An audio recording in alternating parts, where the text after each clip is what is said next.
Study Mates, kembali lagi bersama your study partner Let's Study. Di video kita kali ini, kita akan belajar mengenai salah satu topik PKPM, yaitu kaidah pencacahan, dengan subtopik aturan penjumlahan dan perkalian, serta filling slots. Bahan pembelajaran ini dibiayai oleh Bapak Wiweka Sulistyo Wibowo. Sebelumnya perkenalkan, aku Anissa Laina Ihsani atau biasa dipanggil Nisa yang akan menjadi tutor pada topik kita kali ini. Saat ini aku sedang berkuliah strata 1 di jurusan Gizi Fakultas Kesehatan Masyarakat Universitas Indonesia setelah sebelumnya menamatkan studi di Maninstitut Cendekia Serpong pada 2023 lalu. Beberapa achievement atau prestasi yang pernah aku dapatkan adalah sebagai berikut, yaitu meraih medali perunggu di kompetisi matematika nalaria realistik pada tahun 2019, meraih medali perak di Southeast Asian Mathematical Olympiad pada tahun 2017, meraih juara 3 cerdas cermat umum Sonic Linguistic 2019, meraih medali perunggu di International Mathematics Contest Singapura pada tahun 2015. Tahun lalu, aku mengikuti ujian tulis berbasis komputer dalam rangka seleksi nasional berdasarkan tes atau UTBK SNBT, dan alhamdulillah mendapatkan jurusan impianku dengan tes ini dan meraih skor rata-rata 783,7. Dengan pengalaman aku mengikuti SNBT di tahun sebelumnya, aku ingin membantu teman-teman study mates, para pejuang SNBT tahun ini dan tahun-tahun berikutnya untuk mendapatkan bahan pembelajaran yang baik dan terpercaya. Oke, kita mulai materinya dari pengertian kaidah pencacahan. Apa sih itu kaidah pencacahan? Kaidah pencacahan merupakan aturan atau cara untuk menghitung banyaknya susunan atau kombinasi yang mungkin terbentuk. Nah, misalkan kita punya beberapa kejadian. Kejadian pertama ini mempunyai M kemungkinan hasil, dan kejadian kedua mempunyai N kemungkinan hasil. Ini juga berlaku ketika nanti misalkan ada kejadian ketiga dan kejadian keempat. Nah, dari kejadian-kejadian ini, kita punya dua kondisi. Jika hanya salah satu kejadian yang harus terjadi, maka total mencari kemungkinannya adalah M ditambah dengan N, atau total dari kemungkinan kejadian satu ditambah kejadian dua dan kejadian-kejadian berikutnya. Ini juga disebut dengan aturan penjumlahan. Contoh dari kejadian yang hanya salah satu yang harus terjadi adalah misalkan kita mau pergi. Kita hanya bisa mengendarai satu kendaraan saja, kita tidak bisa memilih mobil dan motor atau mobil dan sepeda. Nah, itu contoh untuk kejadian di kondisi nomor satu. Kondisi nomor dua adalah ketika jika kedua kejadian ini harus terjadi. Maka total kemungkinannya adalah M dikalikan dengan N, atau disebut sebagai aturan perkalian. Contoh dari kondisi ini adalah ketika misalkan kita ingin berpakaian. Kita berpakaian tidak mungkin hanya baju doang atau celana doang, tapi kita berpakaian menggunakan satu set baju dan celana. Seperti itu. Di sini aku kasih kata kuncinya untuk aturan penjumlahan sendiri. Di soal ada kata kunci khususnya, yaitu adalah atau. Sedangkan untuk perkalian, kata kuncinya adalah dan.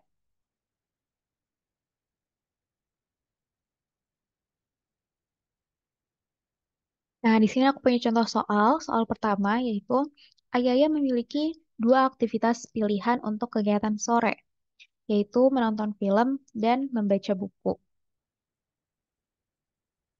Ia memiliki 4 buku dan 5 film yang bisa ditonton. Maka banyak kemungkinan aktivitas yang bisa dilakukan adalah, nah, di sini yang ditanya adalah banyak aktivitas yang bisa dilakukan oleh si Ayaya. Apakah ini menggunakan aturan penjumlahan atau aturan perkalian? Kita lihat dari sini. Yang ditanyakan adalah aktivitas. Apakah dia bisa melakukan antara membaca buku dan menonton film secara bersamaan? Tidak kan? Makanya kita pakai aturan penjumlahan. Nah, di sini apa yang dijumlahkan? Apakah 2 ditambah 4 dan 5? Angka-angka yang ada di soal? Tidak ya, karena dia kan punya dua aktivitas pilihan. Nah, ini adalah jenisnya, bukan banyak kemungkinannya. Dua aktivitas pilihan ini adalah kejadian. Dari dua aktivitas pilihan ini, ada film, dan baca buku. Jumlahnya untuk film ada 5 dan untuk buku ada 4. Oleh karena itu, kalau kita menggunakan aturan penjumlahan, maka yang dijumlahkan adalah yang di sini.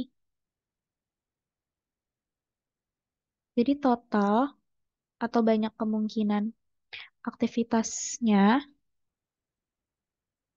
adalah penjumlahan dari yang aku kotakin.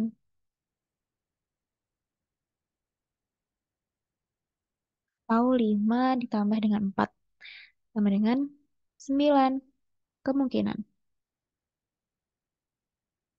Nah, ini adalah jawaban dari soal pertama.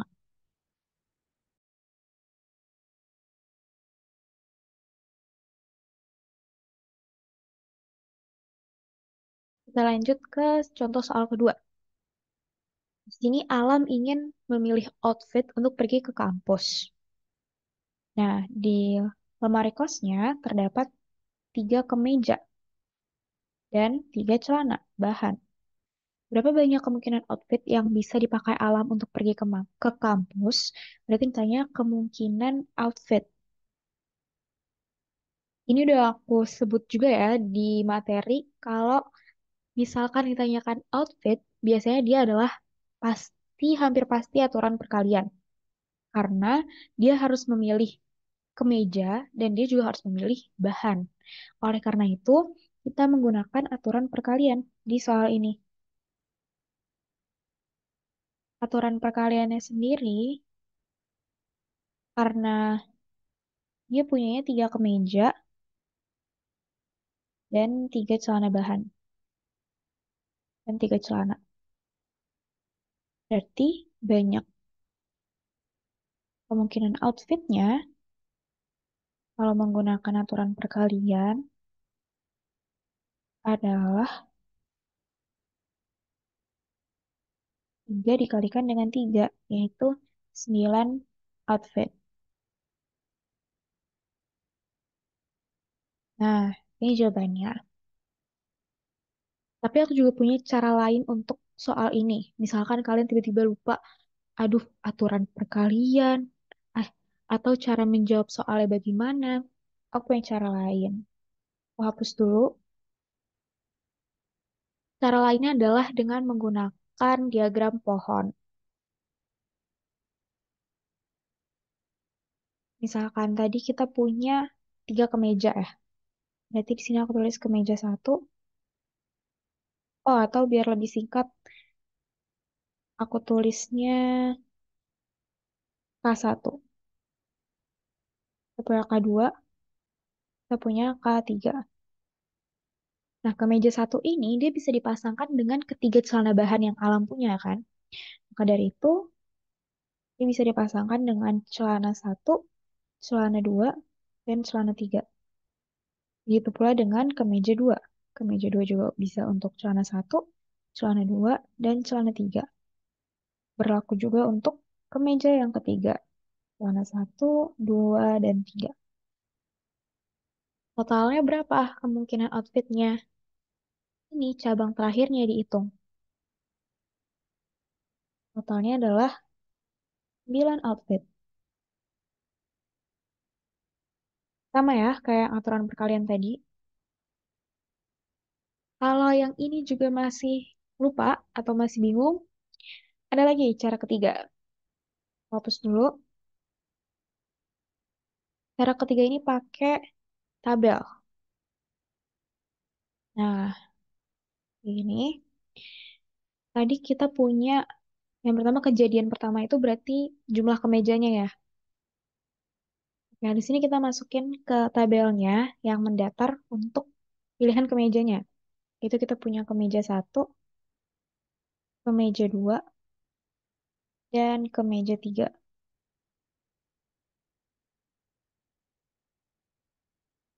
Selain itu kita juga punya untuk celananya. Celananya kita taruh di yang menurun. Kita punya celana satu, celana dua, dan celana tiga.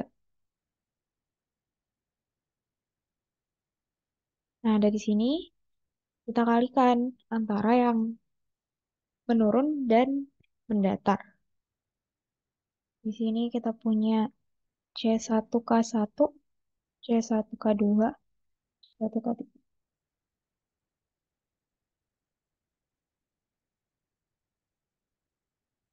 K2, K3.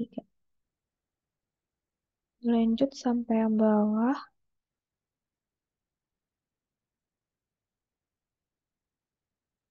Nah, total kemungkinan adalah yang berwarna kuning, hasil pengkalian dari kedua kemungkinan, dua kemungkinan kejadian. Jadi, totalnya outfitnya adalah 9 outfit juga. Oke, sama ya, kayak dua cara sebelumnya. Itu tadi adalah tiga cara untuk menjawab soal dengan aturan perkalian. Jadi kalau kalian stuck di satu cara, kalian bisa nyoba cara-cara yang lainnya. Baik, kita lanjut ke materi yang kedua, yaitu filling slots. Nah, di filling slots ini, cara mengerjakan adalah misalkan ada N tempat tersedia dengan K1 adalah banyaknya cara mengisi tempat pertama, K2 adalah banyaknya cara mengisi tempat kedua, dan seterusnya hingga Kn adalah banyaknya cara mengisi tempat yang ke N. Maka banyaknya cara mengisi semua tempat adalah kemungkinan-kemungkinan itu dikalikan. Jadi K1 dikalikan dengan K2 dikalikan dengan K seterusnya hingga Kn. Itu adalah filling slots, cara mencari dengan filling slots. Untuk lebih jelasnya, kita lihat dari contoh soal berikutnya. Nah, terdapat 9 anggota OSIS, jadi 9 anggota OSIS yang akan mencalonkan diri untuk menempati posisi ketua, wakil ketua, sekretaris, dan bendahara. Yang ditanyakan adalah ada berapa kemungkinan susunan posisi yang bisa terbentuk. Oke, kita coba jawab. Di sini tadi calonnya ada 9 ya. Calon 9 orang. Sedangkan posisinya tadi ada ketua, wakil ketua, sekretaris, dan bendahara. Berarti kita punya 4 tempat, 4 slots nih. Satu, 2, 3, 4. Cara untuk mengisinya bagaimana? Misalkan ini slots untuk ketua, ini untuk wakil ketua, ini untuk sekretaris, dan ini untuk bendahara ya. Misalkan kita cari dari slots ketua terlebih dahulu. Untuk mengisi ketua dengan 9 calon, berarti ada berapa kemungkinan? Ada 9 kemungkinan kan calon yang bisa menjadi ketua. Kita masukkan 9. Lalu untuk menjadi wakil ketua, ada berapa calon? Kalau tadi ketua udah 9, terus ketuanya udah kepilih, berarti sisa calon yang masih bisa untuk wakil ketua ada 8 orang kan? Karena satu udah jadi ketua nih. Jadi kita masukkan di sini 8. Untuk sekretaris juga sama karena udah ada 2 orang untuk ketua dan wakil ketua, maka calon untuk sekretaris di sini adalah 9, dikurang satu untuk ketua, dikurang satu untuk wakil ketua, jadi 7 kemungkinan calon. Begitu juga dengan bendahara, dikurangi satu lagi karena udah posisi sekretarisnya udah keisi nih. Jadi kita punya 6 kemungkinan calon. Lalu setelah itu diapakan nih? Setelah itu, angka-angka yang di filling slot ini, kemungkinan-kemungkinannya kita kalikan. 9 dikali 8 dikali dengan 7 dikali dengan 6. Nah, hasil dari perkalian semua kemungkinannya adalah 3024 kemungkinan. Ini adalah total kemungkinan susunan posisi dari ke 9 calon. Oke, hapus. Nah, aku juga punya satu soal bonus untuk filling slots, karena mungkin masih ada yang bingung. Kita langsung masuk aja ke soalnya, yaitu tentukan banyaknya bilangan ratusan yang bisa dibentuk dari angka 1, 2, 3, 4, 5 jika bilangan itu nilainya A kurang dari 500, B lebih dari 200 dan bersifat ganjil. Berarti di sini ada dua soal ya, yang A sama yang B. Sedangkan kita disuruh nyari banyak bilangan ratusan dari angka ini, 1, 2, 3, 4, 5. Kita kerjain dari yang A terlebih dahulu. Karena bilangan ratusan, berarti dia punya 3 slots ya.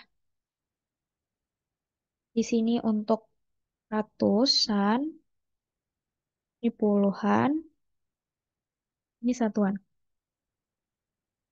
Syarat untuk yang A adalah dia kurang dari 500. Nah, kurang dari 500 artinya apa? Berarti angka di ratusan ini, di slot ratusan, tidak boleh 500. Tidak boleh 5 maksudnya. Berarti yang mungkin cuma satu, 2, 3, 4, dan 5. 4.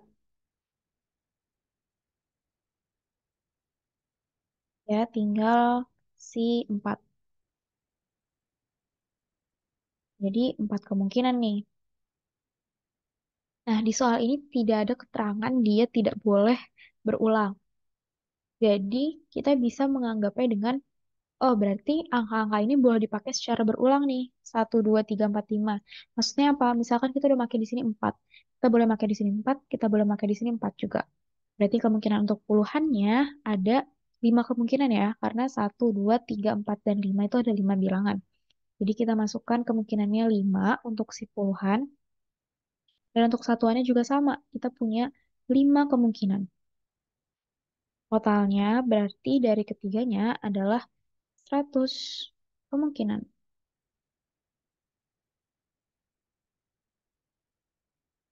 Oke, kita udah ketemu nih yang si A. Kita cari yang B.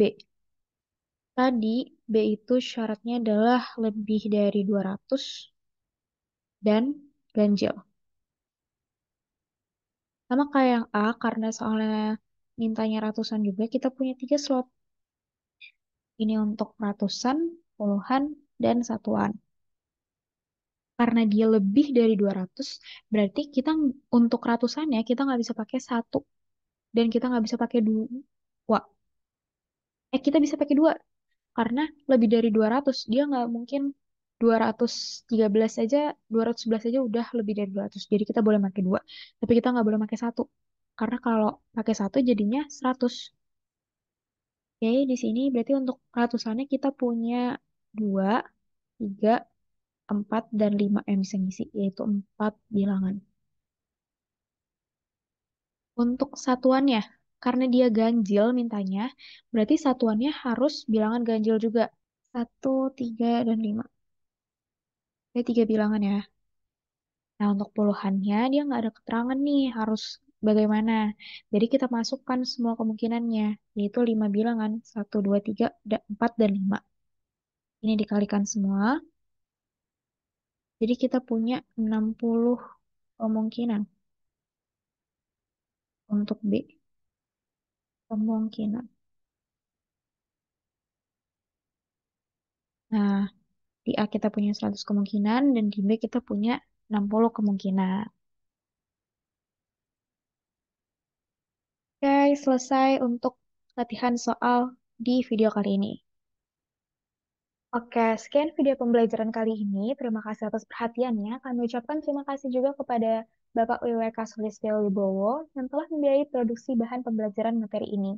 StudyMates bisa mempelajari kembali materi pembelajaran berupa e-book, PPT, dan latihan soal yang dapat diakses pada tautan yang ada di description box. Video bahan pembelajaran ini juga terdapat dalam playlist di YouTube Let's Study. StudyMates juga bisa loh mendukung Let's Study dengan berdonasi dengan nominal berapapun yang nantinya akan digunakan untuk mengembangkan platform Let's Study. Selain donasi dalam bentuk uang, StudyMates juga bisa membantu kami untuk membagikan platform Let's Study kepada teman ataupun masyarakat di sekitar Anda, serta jangan lupa ya untuk memfollow akun sosial media Let's Study. Semangat StudyMates!